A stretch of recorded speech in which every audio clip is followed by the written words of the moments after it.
Hello and welcome to another podcast of Father and Joe. I am Joe Rocky, here with Father Boniface Hicks. And Father, we're continuing a conversation we were having about what is it like joining a seminary. And we had the conversation that you will be joining a team. And like any other team environment, there's some people who have been part of a team for longer. If it takes at least 6 years to go from the beginning process to the end. So presumably you're going to have some guys who were in there for 5 years, some guys who were in there for 3, so on and so forth. And while we're all moving towards the same objective, people are going to have different speeds throughout of it. I'm sure that, you think of it through anything else, you could be really good at one aspect of it, maybe stealing bases, but you're not really good at the plate, and you're chasing all kinds of wild pitches because you don't have the discipline yet. And you might have another guy who walks all the time because he has the greatest vision of all time, but he can't field a fly ball. And all of these guys need to work together to be able to make a good baseball team. So, and you were getting into a little bit in the last episode about how that can come up, and I think it's only natural. So it's different in the fact that you guys aren't going out and going to play against someone else's baseball team. So there's not that overriding win at all costs element. But there is a group dynamic that I'm trying to articulate here that, I'd like to discuss here.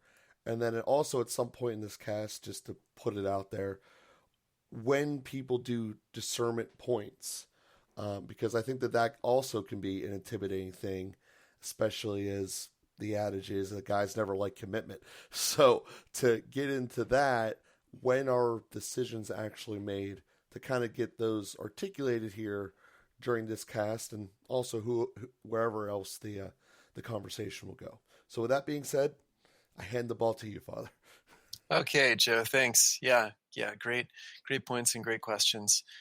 And in terms of working together, it's one of the things I do in one of my formation courses is have the guys take the Strengths Finder Index and our assessment and find out what some of their particular talents are, the way that the Lord made them, and give them a sense of who's going to be, naturally more talented at what. And they work that out in some ways studying for exams. I remember when I was in seminary, one of my seminary classmates who had been a school teacher and very bright guy, hard worker, and his own studying mode, he would go over things a lot and kind of memorize them and work through them, and it was really helpful for him to just try to articulate, regurgitate what he had studied.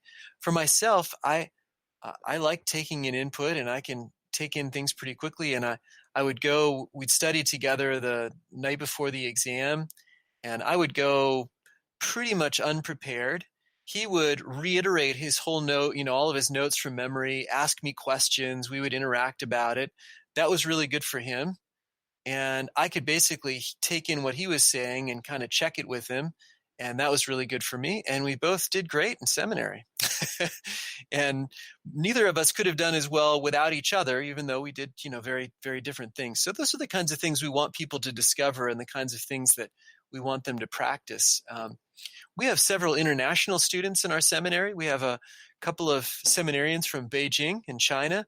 We have a couple of seminarians from Hanoi in Vietnam, and a couple seminarians from South America, from Brazil and from Colombia.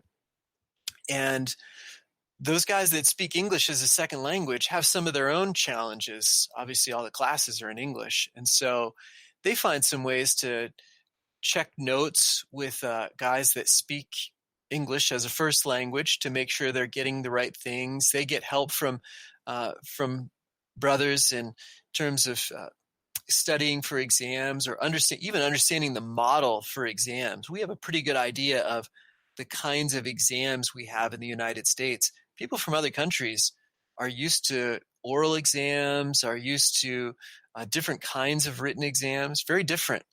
So that sort of helping each other out So we're not in competition with each other. If we all got A's, if everybody got A's in their classes, we'd be delighted. And so we want them to help each other out like that. Sometimes they need motivation. We have times of prayer together. So we pray, we have Mass together every day. We have particular holy hours with Eucharistic adoration. We have times of praying the Liturgy of the Hours, morning prayer and evening prayer together. We have some guys that serve in the sacristy to set up for those things. We have guys that serve the liturgies as acolytes. We have readers and cantors. We have a little schola that sings together at some of those events. And they have to work together to make that stuff happen. And they look out for each other. So if a guy is prone to sleeping through his alarm, he finds a brother seminarian who will be willing to knock on his door. So we really want to foster that kind of teamwork, mutual support, helping each other out. And as formators, we notice when guys are doing that. We really appreciate guys using their gifts. For some, it's really easy to get up early in the morning. For other guys, they have a hard time. For some guys, it's easy to plan a dinner together, a social gathering. We have those several times in the semester.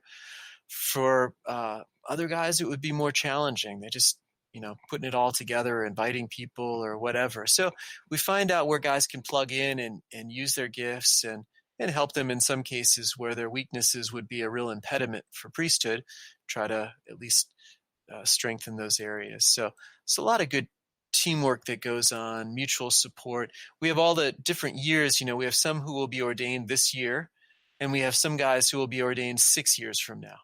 And so we have all those guys living together and working together. And that also provides the older guys help to mentor the younger guys. And we really try to create a very loving and supportive environment so that we can foster lots of good and holy priests. That's very much the model that's here. You mentioned, Joe, also the points of discernment. And certainly entering seminary is probably the biggest step in terms of like going from 0 to 60. I mean, it's a big shift when you, but before you enter seminary, there are a couple of ways to dip your toe into the water, and that's helpful. The first thing is to talk to every diocese has what's called a vocation director. And if you look up on the diocesan webpage, or you ask your parish priest or something, you start talking about thinking about the priesthood, eventually you'll connect with one of the priests who is dedicated to that task. That's what he does as his only job or as a main part of his current ministry in the diocese. He works with guys who are discerning, who are thinking about becoming priests. And so you'd have a conversation with him, just kind of share, how did you come to this? What are you thinking about this? What, just a normal conversation. It's very, very friendly and easy, and really a blessing, I think, to have a chance to connect with someone like that. And so just talking with the vocation director, sharing what's going on in your life, and maybe he sees those seeds of a vocation, and he'll try to connect you up with somebody who can work with you more regularly, spiritual director, maybe with your own parish priest, maybe with somebody else that he'd recommend, maybe with himself. And you'd want to kind of let this vocation mature a little bit. Do you have a regular prayer life? Did you just have a kind of intense retreat experience, and now, it's stirred this thing that you haven't thought about in a long time? Maybe you already have a regular prayer life. Maybe you go to daily mass. Maybe you go to regular confession. Maybe your faith is really mature. So people come at all different levels of spiritual maturity in terms of asking these questions. So the vocation director helps to guide that and foster that vocation, get you connected with someone who can work with you if you don't already have a person like that. And then eventually you'd say, gosh, I really want to try this out. Oh, and part of that process would be the vocation director would give you a chance to visit a seminary. Come and spend a weekend. The vocation director would help out with that. And so you get a chance to see what seminary is like, to answer precisely the question that you asked, Joe, and that I'm trying to answer now. what is this weird thing that we call seminary? What does that consist of? And so just having a chance to come and be here for a day or for 2 days, go to classes, come to prayer, go to meals, be with the guys, ask questions. It's all just very organic. There's no secrets here. If you don't know about it, it's not because we're trying to hide it from anyone. And so it's very open to give somebody a chance to just experience what that's like. And then eventually you come to a point that you say, I definitely want to take that step. I'm going to leave my job. I'm graduating from college. I'm not going to get another job. I'm going to go into seminary. And that would be an application to the diocese where you are, or the diocese that you wanted to study for to become a priest for. And so you would work with the vocation director. And as part of that application, we always do a psychological evaluation, just very straightforward. Sometimes things would emerge from that. Part of that is to address, what's been so in the news about the sex abuse crisis. We don't want to bring people into seminary who have a predisposition for pedophilia or something, but also some other psychological things could be there that are good to come up front. Just because someone has some psychological stuff, maybe a struggle with a little depression, or maybe is on medication for something else, maybe has some predisposition for some particular struggles, doesn't mean that you'd be rejected necessarily. There are certainly a number of things we can work with, and sometimes psychology and counseling can be a very fruitful part of seminary. We really help people to form people. So anyway, don't be intimidated by that. But psychological exams part of that process, and your transcripts if you went to college, and your sacramental record. We want to make sure nobody has already been in a marriage, or if that's in the right place, that everybody's been baptized and confirmed, and want to make sure that all that is in the right place. So that's the kind of the application process. Then the diocese has a vocation board. They discern. The bishop ultimately makes the decision. A guy is accepted for seminary.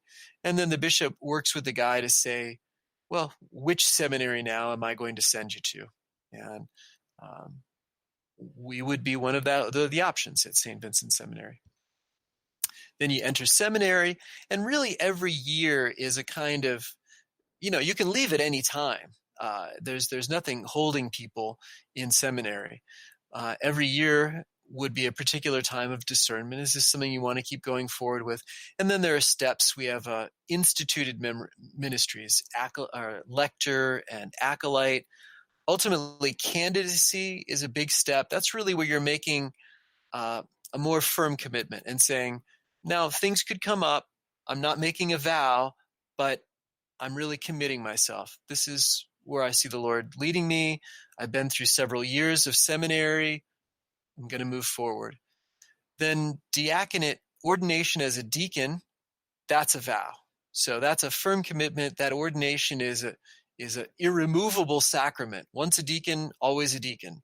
The sacrament of holy orders is imprinted on us. Now, sometimes people can be dispensed from ministry or from the vows or something like that. But we're real serious at that point. That's really a point of no turning back. That sacrament marks us forever. And then presumably, once someone is ordained a deacon, if they're moving toward priesthood, then they're ordained a priest the following year. And of course, that's certainly also a permanent thing.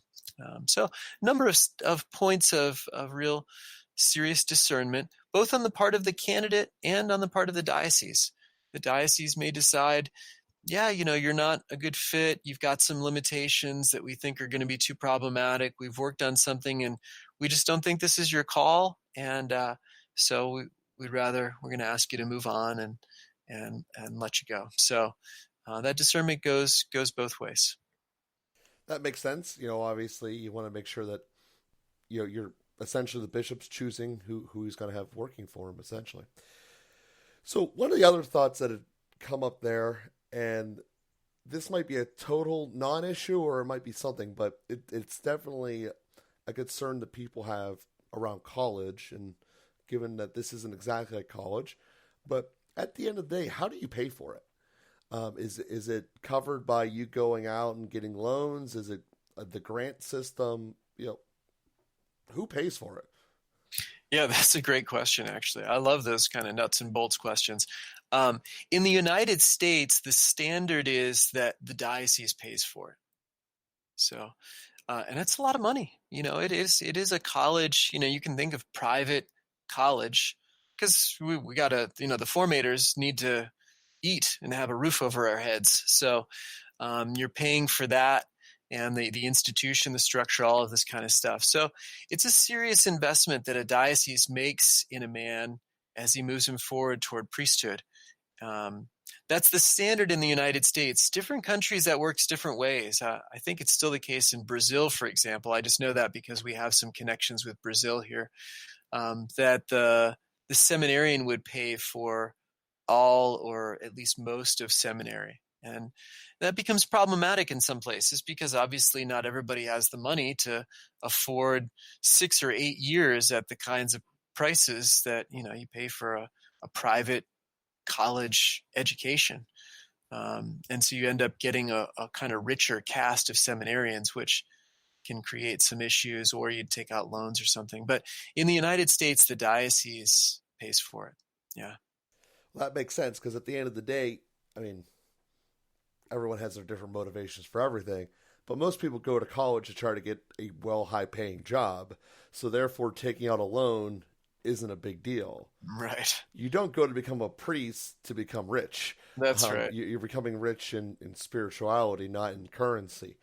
And it's a big difference. So therefore, that's why I asked, because if you're coming out with student loans that are massive, it's like that would be a stress of your whole life that would never go away. So it's a good idea that we're doing here. Yeah. You repay your seminary education through blood, sweat, and tears. And that makes sense. And you're also, you're doing your job, and having an element that doesn't need to not exist is a good idea in terms of the stress of paying everything back. So, and that would be similar to the military too. A lot of times, even for those who are educated as officers, they get a full ride. The military colleges, West Point, the Annapolis, the Naval Academy, those are all free tuition because you're going to pay back in service, and so it's kind of similar model to that. Yeah, that makes total sense. So I do like that you told us what the starting point would be, because we never bring that up. So if you're out there and you're thinking about this, there's someone called a vocational director. Figure out who that is and just have a chat with them. Like, I understand the point of calling to pray for more priests. Makes complete sense. And hopefully people understood where I was coming from here. Knowing what the steps are, or some of the starting steps, are vastly important, because if not, it's great to know that this should happen, but to not know how doesn't necessarily help all that much. So it's like, I know I got to get to Philadelphia, no idea how. Or I don't even know what the first steps are. Well, figure out which way's east. Start there. Well, and just to reinforce, really just talk to your parish priest. So that would be the easiest thing, because the parish priest knows who the vocation director is and how to connect you to him. So our immediate connection is always going to be through our own parish. Now, if for weird reasons you're not in a parish, or you're anyway, but the vocation director is ultimately the guy you have to talk to. But if you don't know how to reach him, at least talk to your parish priest. Yeah. And, I know that some people find that a little bit intimidating, that, we go to confession all the time. He knows all these things about me, or whatever. And people will put roadblocks in their heads. And, from having talked to you as many casts as we had, that is a fear that's not real. It's something that if you have it in your head, it's not the way that it really is in terms of it. And, just take the steps. If you're feeling the calling, and it's not a commitment either, it's just a conversation. most bulletins have his or the priest's email in it. We all have smartphones. Just send him a quick email one day and go from there. And it's certainly something that, as talking to you, you're infinitely glad of the decision that you made. Absolutely. And yeah, so you can see it. You think about all these stuff that I deal with about people not happy in their workplace. You very rarely see it with priests. So just for all those observations, tangential or not. And sorry, I am going on a tangent right now as we're supposed to be wrapping up the episode. So, Father, if you have any last thoughts here as we conclude today's cast, please share them. Actually, just to reinforce what you just said, Joe, I think it's the highest percentage or highest index of happiness in any occupation is priesthood. So there was a priest, Monsignor Stephen Rossetti, who did the research on that a few years ago.